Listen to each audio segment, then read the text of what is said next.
Hey folks, Tzophiyah here. Today I wanted to talk to you about the dual prop small Ansel armor rep Kestrel for solo roaming Nullsec.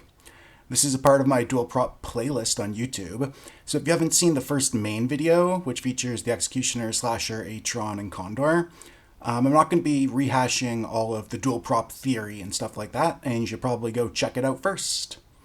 If you find the combat footage where I die more educational or reassuring for your own deaths, or if you just enjoy laughing at me messing up or dying, then you are in luck because I've got a ton of it for you today. First though, let's dive into the fit.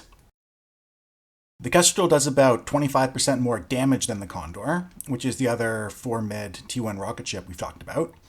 Its damage is also not kinetic locked, so you can shoot whatever ammo type you like, and it's about 25% tankier. However, the Kestrel is also about 25% slower, which is a really big deal to me.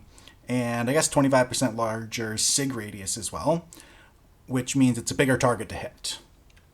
So we've obviously got our rocket launchers in the highs. For the mids, we have MWD and scram, afterburner because this is a dual prop video, and we need a web for our rage rockets to apply. The lows hold our tank with a DCU and small Ansel. And for rigs, I've gone 1 damage and then 2 polycarbon to bring our align time below 3 seconds and squeeze as much speed as we can out of it. The Kestrel does have a velocity bonus for its rockets, so that means we definitely want to bring Javelin so that we can hit out to point range. However, unlike the hookbill we looked at in the last video, we don't have an extra mid for Warp Disruptor to hold anything outside of scram. So Javelin's just going to be for softening things up, deterring point kiting scepters, and general harassment when you want to shoot things without being in danger of getting scrammed yourself. But yeah, the name of the game is scram kiting, or orbiting under the guns with rage. Like all ships with launchers, we don't need to worry about transversal, just our opponent's absolute velocity, which is why we need that web.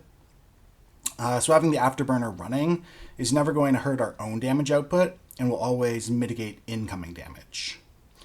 Because of the Kestrel's range bonus and the massive amount of fitting room available here, I do fly with a T2 scram, so that way we can get all the way out to 10-11 kilometers with rage.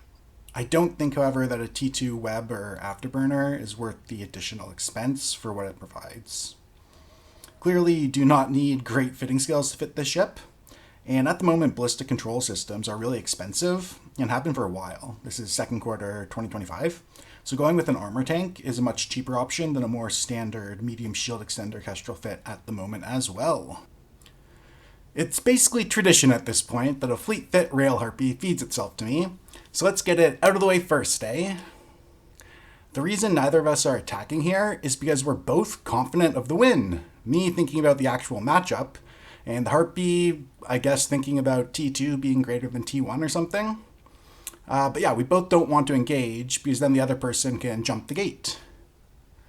Eventually, though, I go in and yeah, it's just business as usual. You've seen this before. Unlike the Condor, I'm not kinetic locked, shooting into their massive shield resists, and I can use EM. AB on, orbiting under their guns, nothing else to say. I really don't know why so many people fly around in these fleet fit Harpies outside of fleets. I suppose in a kitchen sink gang it can be nice to plink a little from range and apply to the primary while holding another target with scram. But I mean, it feels like a Retri or Hawk would be better at that. Yeah, I'm not sure. Nice work by the pilot swapping to Javelin.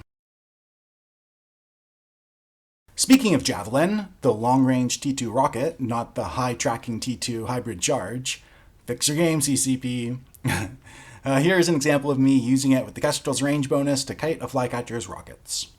The Flycatcher does have 5 mids and can be fit dual prop with a web for super control and still have a medium shield extender tank. Usually in that configuration, they're combat fit without a cloak as well. You're much more likely to encounter that sort of fit, though, off on their own solo roaming rather than defensively camping their own home system. If I were in the hookbill from the last video here, I could actually hold and kill the Flycatcher because I'm faster and have that extra mid for a warp disruptor. But in the Kestrel, I'm merely softening it up, and it can leave at any time. You'll notice that since the Flycatcher is burning in towards me, my rocket's range is increased since the Flycatcher is flying towards the rockets too, so I don't need to stay firmly within the 20 kilometers.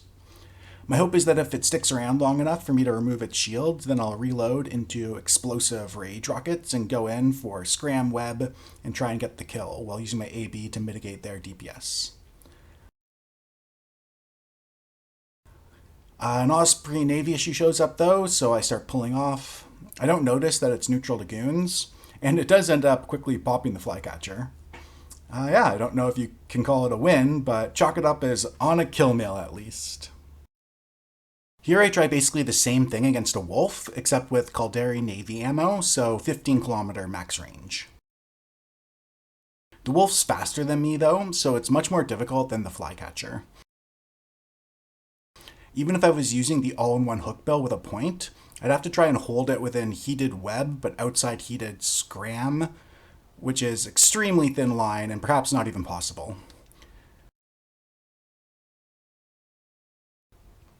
It does get a scram on me, but I can counter with my heated T2 scram and use AB and web to pull back out.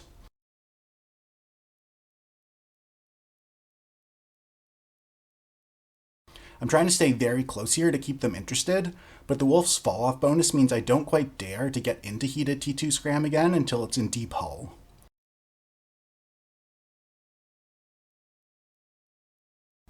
Maybe I should have been braver and tried to orbit at 11 kilometers heated scram with AB so not to bloom my SIG, but the wolf also has a tracking bonus, and I really don't think I would have won.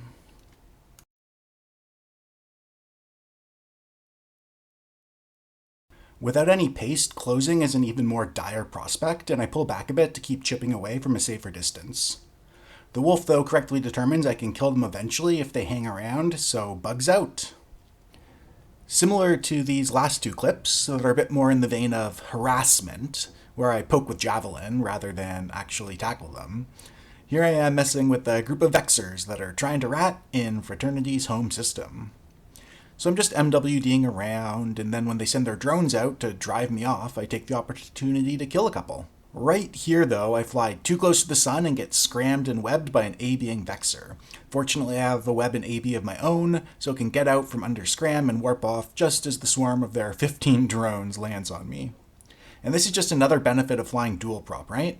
Without the AB and web, I would not have had range control and could not have gotten out from under the Vexer. It's not the most important aspect of dual prop, unless you engage in this sort of shenanigans, but I mean, roaming can be boring sometimes, so being able to harass ratters so that they bring out small ships to try and catch and kill you that you can then actually fight, yeah, it's a solid strategy. On Goon Swarm's Keepstar grid, this Stiletto has been playing extremely cautiously, occasionally chasing me around, but never engaging except at the edge of point. Quite appropriately, of course. They're currently burning to one of my pings to try and catch me there when I warp in, so I figure I'll warp into a different one and see if I can snag them. The Confessor is awake too on the Keepstar, so I'll need to kill the Stiletto quickly, but I'm feeling pretty good about my chances. To catch them is going to require executing a slingshot maneuver. If you want more details on what that is, you can go watch the first video in this playlist, where it'll be one of YouTube's chapter markers. You'll get to see me mess it up too. So I'm aligned out and burning, waiting for them to get close enough to make my move. I time turning back in with a cycle of overheated prop,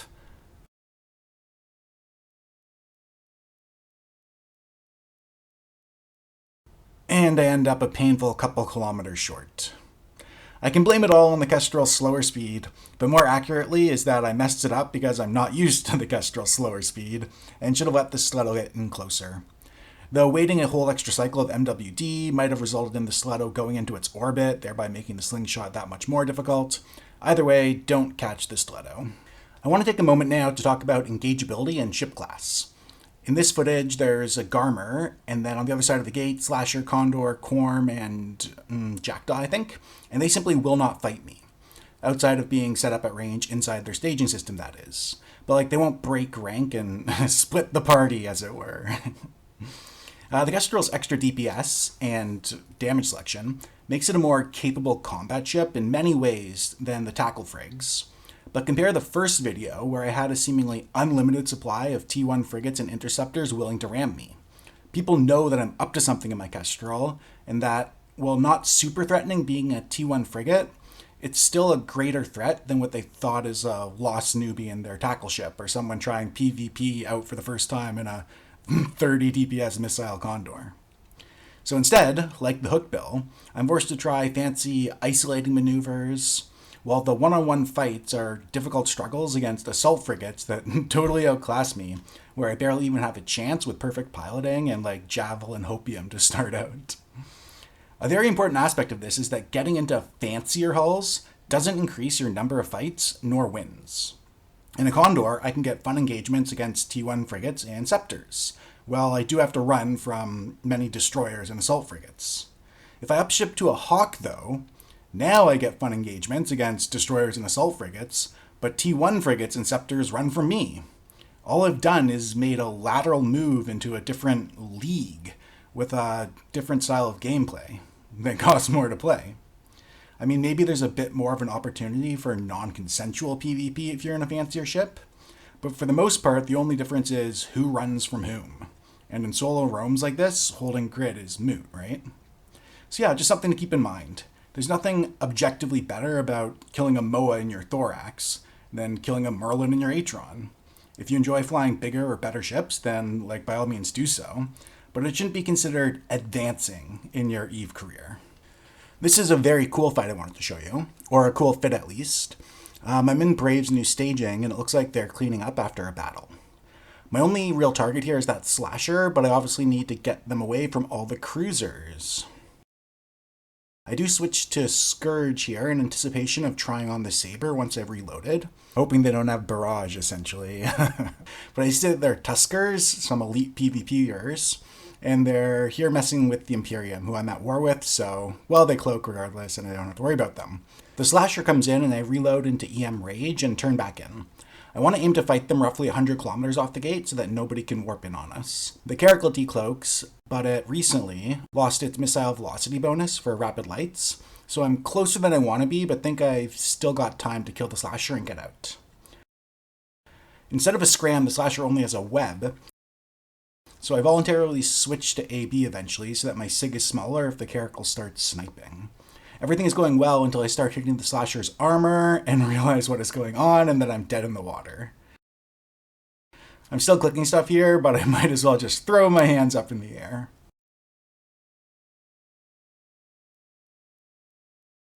So to explain what happened, the Slasher is fit with a point and dual web. This means that while I can use my MWD to pull out of his web range, I'll be moving at roughly a quarter of my usual speed and still have that 500% SIG bloom, making me an easy target for the cruisers. Furthermore, there's a 2 or 3 kilometer difference between heated scram and heated web, so the moment my scram drops, he's MWDing back into web range, and he's faster than me, so I'm never getting outside of his point and only temporarily outside of his webs. My only option is to kill him, which might be trivial since he can't fit a shield extender. He's got MWD, point, web times 2 in his mitts. However, he has a plate. This means my EM damage is running into 60% T1 base resists while trying to work through his buffer armor tank. If I had enough time, I could kill him with EM. Probably still a better option than trying to swap to Explo at this point, but with the Caracal closing in, yeah, no dice. This wasn't a mistake on my part at all, or at least I wouldn't call it one. I mean, I should probably have tried to start the fight another 20 kilometers off the gate, but it wouldn't have made enough of a difference in this situation. Choosing explosive from the get-go on the off chance the Slasher is armor tanked is pretty insane since the vast majority are shield tanked, and if they had been shield and I had shot Explo, I wouldn't have killed them in time. Note this is also a strength of the dual prop Slasher being active armor from the first video. Thermal would have been a good middle ground, and some consider it even better as default against shield tank ships instead of EM because of how often pilots plug their EM hole to be higher than thermal. But this wasn't fighting a Slasher in isolation, and I think gambling on EM being a hole to take it down as fast as possible with a Caracal roaring in was the right call. I guess the takeaway is that matchups in EVE are often luck of the draw. Dual prop does help provide some flexibility, but sometimes it comes down to rock, paper, scissors, counterfeits. I feel like I've been a bit of a Debbie Downer recently, so here's another unexpected fit that should encourage you to go out roaming. There was a crow that had been aligned to me on their Keepstar grid, and I'm now seeing if it will chase me off the Keepstar to a gate, which I very blatantly warp to. And they oblige. A crow is going to have launchers, if they have any weapons at all, and they get the same range bonus as the Kestrel, so my only positioning consideration is to be at a high enough orbit that my afterburning absolute velocity isn't reduced at all by turning. If you look at those damage notifications, though, it is not incoming damage I need to worry about. Triple Nos and a Newt, pretty random fittings with some T1, not even meta stuff. If you don't know how Nos Ratters work, they only pull cap if your opponent's total cap is less than yours, which the Newt is lowering, so yeah. I will say I applaud their moxie, and if they are willing to throw themselves into battle, what excuse do you have not to, eh? This fight starts very strangely. As I go to look at the Confessor, I think is combat probing me to see how it's fit, looking at its guns sitting on the Keepstar, and I almost missed that it was actually a different Confessor that is now warped in on me at 0.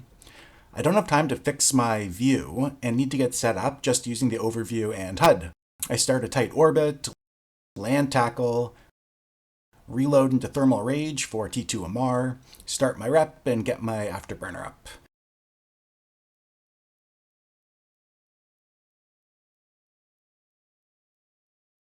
And when I finally have my guns firing again, fix my camera. Unfortunately, the camera is now focused on the Confessor rather than my own ship, and it's pretty disorientating, but I need to keep my attention on my tank. Now, Confessor is an absolutely amazing matchup for me. In Sharpshooter mode, it only gets a damage and range bonus, critically not one for tracking. That means, just like a Retribution, I can get under its guns, even if it's using short-range pulse lasers with multi-frequency for max tracking. And it's way slower than any frigate. It does have an extra mid, so it can fit a web to slow me down and lower transversal, but the afterburner should completely counteract that, and this guy doesn't seem to have a web anyways. He is, though, getting a few more blows in on me than I would expect, and I realize that it's because he's rocking dual prop too. By double-clicking in space, potentially even switching to prop mode for a bit, he causes my orbit to become more eccentric and my angular velocity to drop a bit at different points in it, and he gets some hits in then. I've mentioned before that you need a web to apply rage rocket damage, and against an afterburner, you're technically better off shooting faction even with your web slowing them down, but that's only a universal rule for frigate opponents. With destroyers, it depends more on the individual ship, and Confessors are so slow that rage is still absolutely the way to go, even if they're heating their afterburner in propulsion mode. Regardless, it looks like I'm in a prime position to win this fight. Capacitor will certainly become an issue, but once I get through his armor, then his defensive mode won't help him anymore with resists, and it probably won't even be that tight. I didn't notice at the time, but from local we can see he isn't in fleet for people to warp to him, so instead he drops a can for a warp in. Even if I had noticed, very doubtful I could have locked it up and blapped it before their friends initiated warp, and it looks like I'm going to get him regardless. Unfortunately, it's a Draugr that warps in, probably well over a billionist fit with an entropic disintegrator that tracks like blasters from anywhere in point range and hits like a fleet of blaster ships. I think even if I hadn't stopped heating for those 3 cycles of my guns when I was worried about burning them out, I still would have been 1 volley short of killing him. The big mistake I made was not noticing the Confessor warping in to swap to Inferno earlier, originally. And I guess maybe not fighting on the Goon Swarm home Keepstar grid, right? But I mean, that's where the fights are. Still, a really cool example of what a dual prop Kestrel can do. This Cormorant is burning towards me, and I'm burning away to be able to warp in on top of them at one of my bookmarks. I know he's rails because he shot me before, but I don't know if they have any tackle or not. The name of the game is going to be establishing myself under their guns before they can blap me. Ideally, I'd orbit tight, but I go for edge of scram instead because I know this bookmark is far enough off the gate for the Caracal to warp in, and if I do end up getting scrammed or even pointed by the Corm, I want to be able to get out quickly if the Caracal warps in. A Slasher comes in as well, but they start burning towards us instead of warping, so I have some time. And a Garmer appears, but it just warps off. The Caracal does warp, but for some reason it's away to a different ping. Maybe the Corm wasn't in fleet. I could definitely go in on this Slasher. Who knows what the Caracal's up to. but for some reason I don't, and I don't remember why. I suspect I'd simply lost grid awareness with all the ships traveling through, or it could be that I had a bunch of failures recently, one against a Thrasher and a Caracal, and wanted a clear win, which is understandable if a bit passive and uninspired. But yeah, it's a Fleet Fit longbow Cormorant. It took them quite a while to lock me up, and they never even switch out of their long-range spike. Not a fit I'd consider particularly well-suited to running around in a standing fleet or on their own like this. Maybe they enjoy applying some minimal damage plinking from range, but I'd guess they are newer and had one, or saw the Fleet Fit somewhere, and used it not really being educated on what would be better. Time for one final engagement, I think. I've been playing gate games with a Beam Retribution, Arty Thrasher, and Pure Tackle Slasher. Sorry for how sped up and chaotic this footage is, but I want to showcase just how much effort I put into trying to split them up.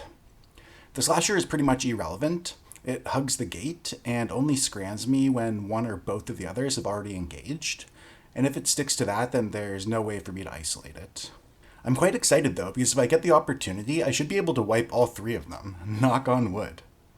The Thrasher starts following me and trying to alpha me off, but whenever it does so, and I jump back to go for the Retry's pulled like 60 plus clicks off, or warp to a ping.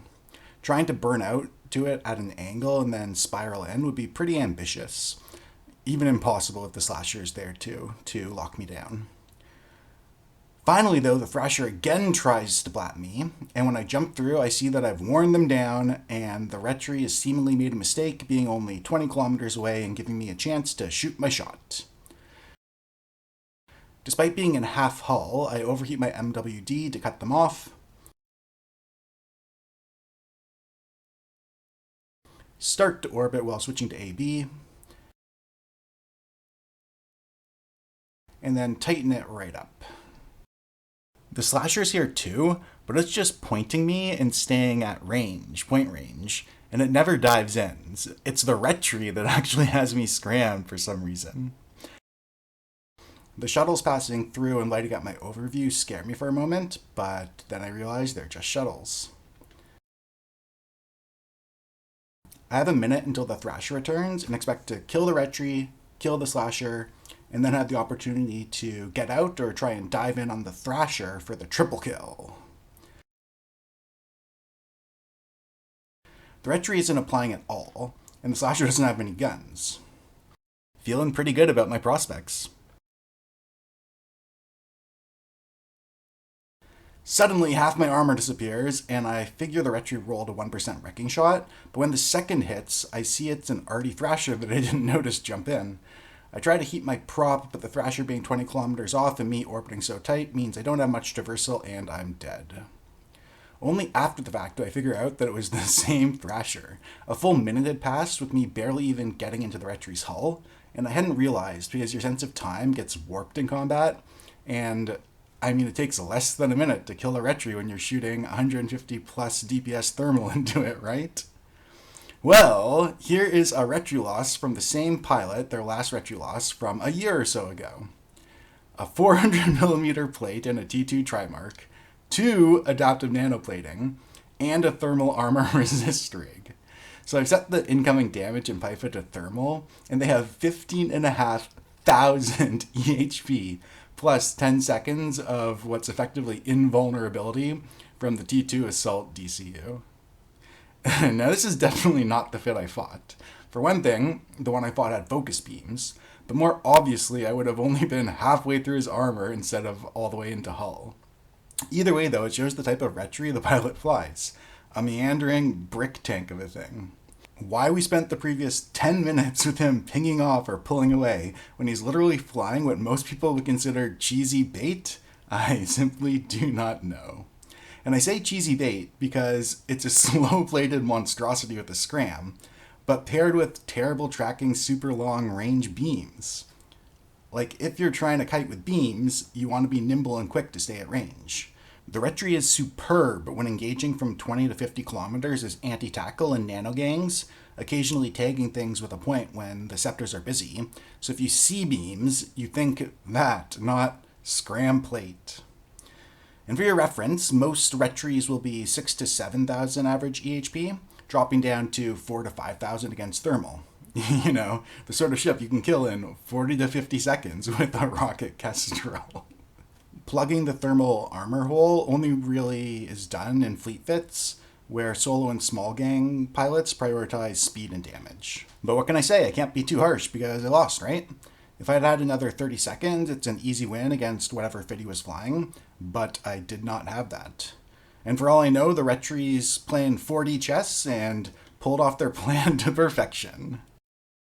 Okay, that's all I have for you today, friends. There were some other interceptor, hauler, indie asleep on a gate, unfit ship, etc. kills, and probably a few other deaths of my own getting into DPS races with Vexers, or being asleep on a gate myself. Certainly is positive, given that my ship costs 5 million, while the first Harpy probably cost 60 million. There's a dozen I could lose right there.